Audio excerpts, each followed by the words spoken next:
معاكم الدكتورة رضوى، برنامج معلومة في دقيقة.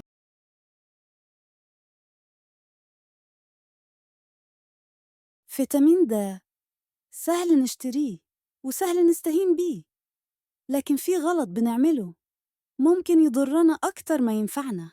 ناس كتير بتبدأ تاخده من غير تحليل كأنه فيتامين سحري، ويا سلام لو سمعوا إنه بيفيد المناعة.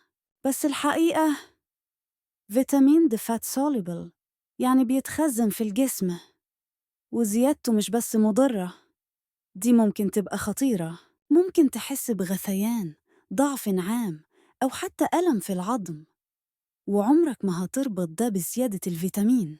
الحل بسيط، تحليل دم بسيط يحدد لك مستواك، وبعدها الدكتور هو اللي يقرر الجرعة المناسبة ليك. افتكر دايماً، مش كل فيتامين ينفع ناخده كده وخلاص. خليك دايماً في الجانب الآمن، وافحص قبل ما تاخد. الوقاية مش بس في الأكل، الوقاية كمان في الجرعة. فيتامين د مفيد؟